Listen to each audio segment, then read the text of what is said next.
Hello guys, it is Tuesday. Yeah, Tuesday evening. Oh, I'm losing track of time here. It is Tuesday night, the night after my New Year. I rewatched the video I posted yesterday of that. Apparently my new camera has a time and date stamp, and I have no idea how to change it. So if you look at the time and date, it's going to say it's the wrong month, it's the wrong year, and definitely the wrong time. It was not 6 in the morning when I shot all that. Just something else I'll have to figure out. It's a really, really nice night, although it rained earlier, and yeah, it's sprinkling a tad right now, but it's going to rain again. But it's very, very breezy. 78 degrees Fahrenheit. Feels really, really good.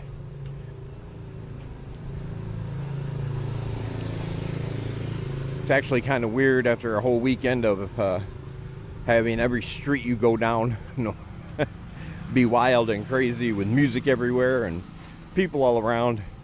You come out the next day, life goes back to normal. It's kind of quiet.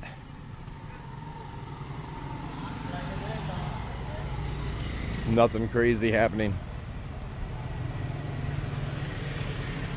But just as I figured, if you don't know, April 30th marks the end of the time when a foreigner can get a work permit to legally work in the country without being charged $10 per day for every day you are working in the country without a work permit. April 30th is the deadline. And I thought waiting till after the Khmer New Year to really try to find a job was the best, because a lot of people are not going to want to pay the money for a work permit, and they will just move on to other countries. A lot of people do that anyway. They go from country to country with their TEFL certificate. They stay long enough to earn enough money to go to the next country. They're basically travelers who teach as a means of income in order to sustain their travels. Not a bad life. I wish them all the luck. I, however, because I want to stay here in Cambodia long term, thought it would be best if I wait till after the Khmer New Year. Looking through Facebook today, I noticed 2 schools who are immediately hiring additional English teachers. So tomorrow I'll be getting up early, putting on my fancy clothes, and going out and dropping out some applications. While I'm out, I might as well hit up the schools that aren't advertising right now.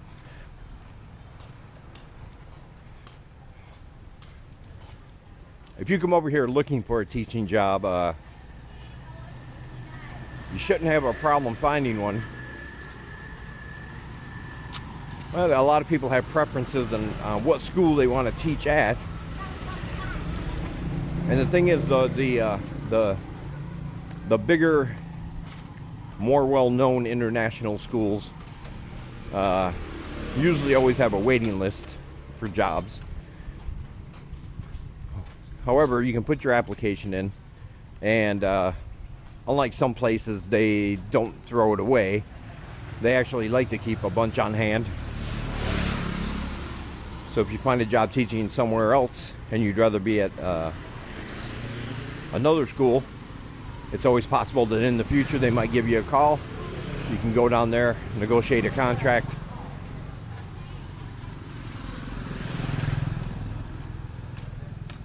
and you get to teach where you want to. Not always the case, of course.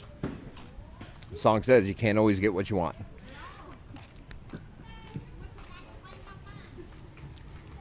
But yeah, I figured after the holiday there would be an exodus of English teachers. To get a work permit, it's around, depending on where you go and who you ask, $250 to $300. Some schools will actually pay for your work permit, but a bunch of schools will not. You will have to pay for it out of your own pocket. However, they will be willing to help you through all the red tape and all the paperwork required in order to get it. Now, it does take 30 days to process.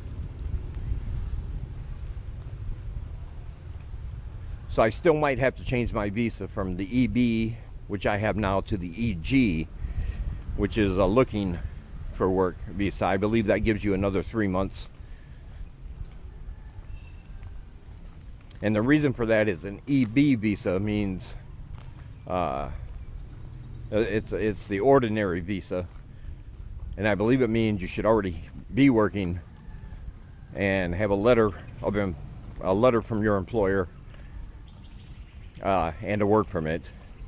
An EG simply means you're looking for work, and then as soon as you get a job and get your work permit, you have to change it back. So there is some extra costs involved under these new visa rules, but nothing too bad, nothing I can't handle.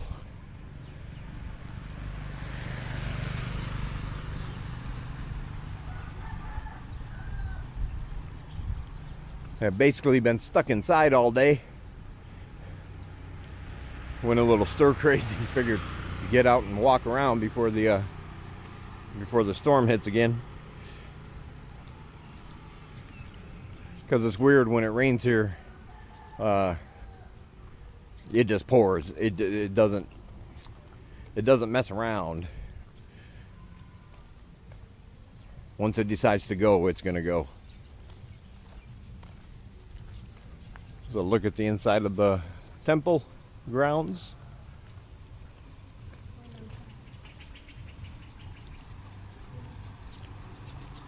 Not going far, not gonna do anything crazy like walk down the pub street or downtown, just a little walk around the block.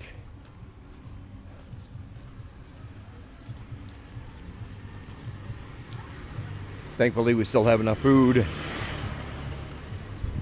so that shouldn't be an issue.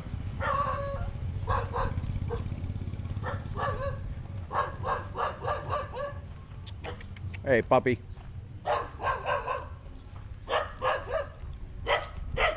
Some of these dogs do not like people.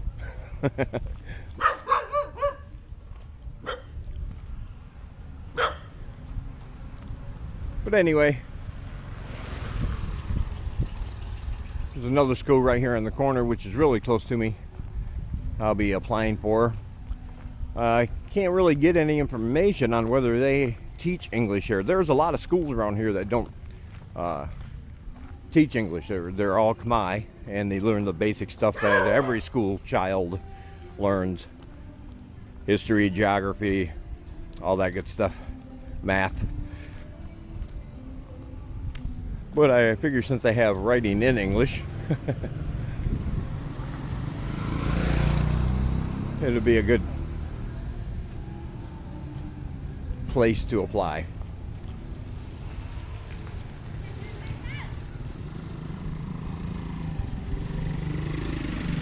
That's about all that's happening here. I'm getting a little hungry. Let's see if we can go home and get something to eat. And I hear music. Talk to you later. Alright, we decided to come back here and eat instead of risking the rain. Look at this. Sang made this. This is a pork. This is actually the hoof. For a human, it would be like from the knee down, including the foot that we got. The lady chopped it up all nice. Great piece of meat. And as you can tell, that broth is beautiful and delicious. That with a bowl of rice. And somebody waiting for the leftovers. I'll give him the bones when I'm done. He's just sitting there patiently. Talk to you later. Here I am, dressed up, ready to go. New. Grab my little packet here. All right, guys, it is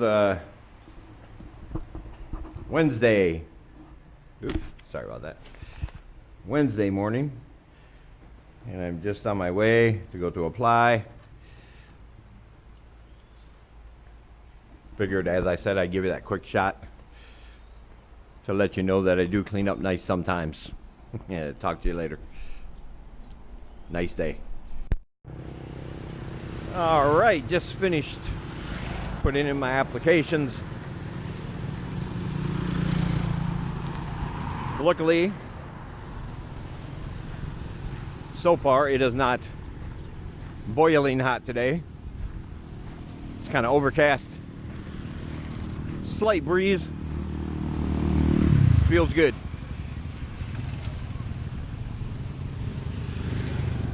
We found the school.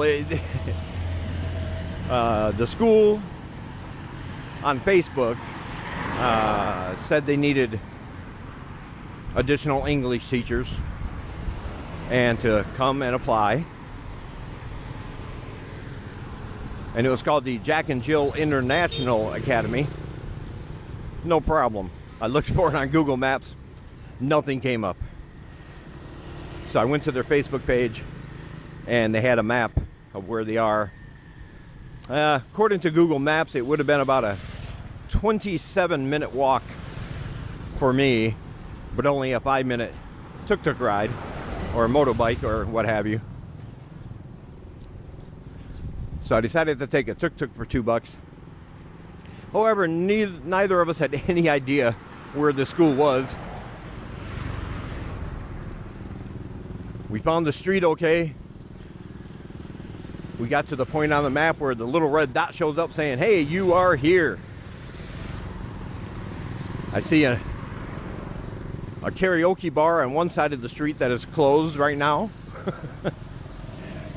And on the other side, I do see a school, but everything's in Khmer. I don't see anything that would indicate Jack and Jill. But luckily, there was a sign underneath written in English that said that school has standard Khmer classes and an English course. So I went in, and sure enough, that was the place. It was a bit confusing at first, but we made it.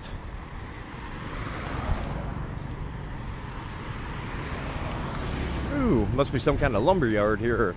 Lumber, wood business, yeah, lumber yard.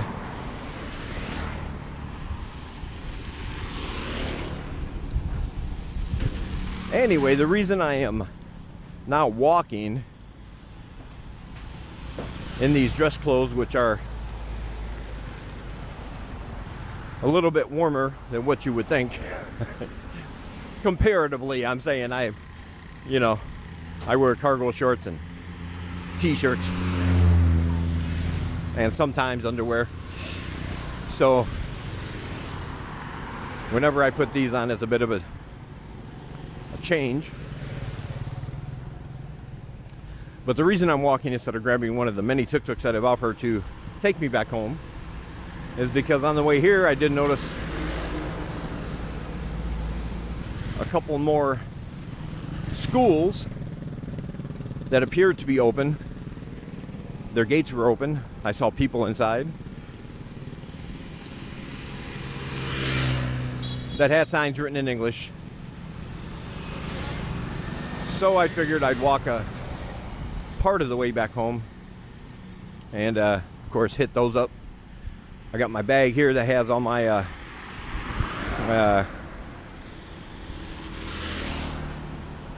copies, my cover letter, resume, TEFL certificate, and TEFL course qualifications that I went through. Transcripts, that's what they're called. Course transcripts.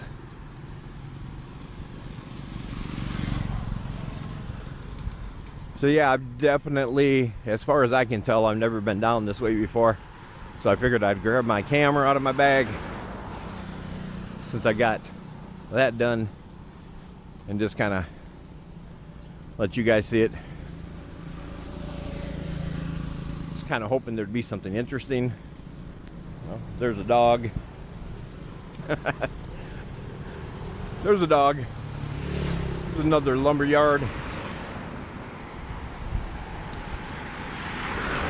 Yeah, I don't think this street is a hub of activity.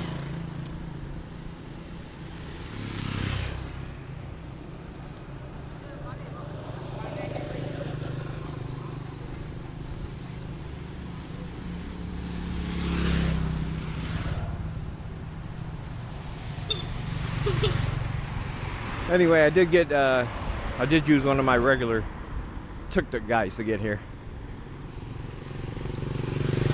So when I am ready to go, I'll be giving him a call.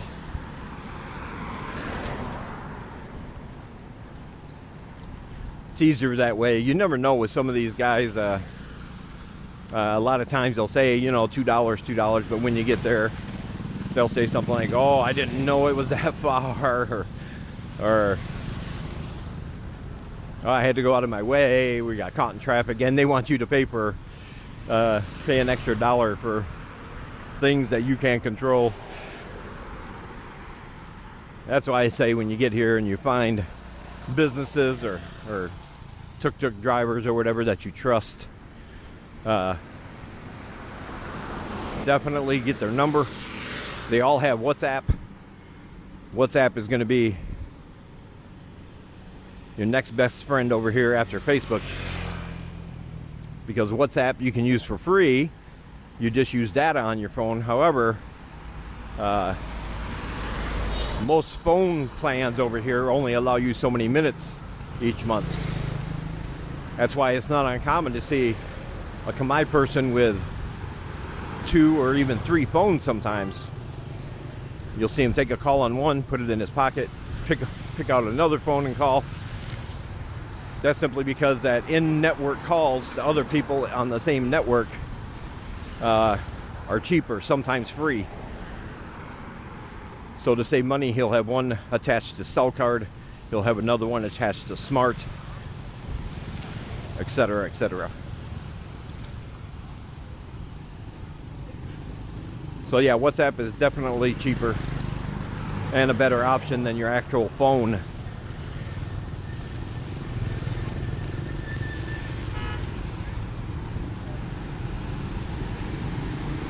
Well, there's not really much to see down here, I'm afraid. This is probably going to be standard and kind of boring to everyone. But what can you do? It can be a hub of excitement any day, every day.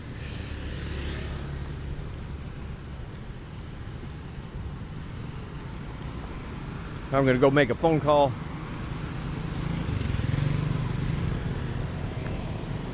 Call my tuk-tuk guy, tell him to meet me up here. Yeah, in about 10 minutes. That'll give me time to get up to the school, find the office, hand in my papers, and then he should be here. So I'll talk to you guys later.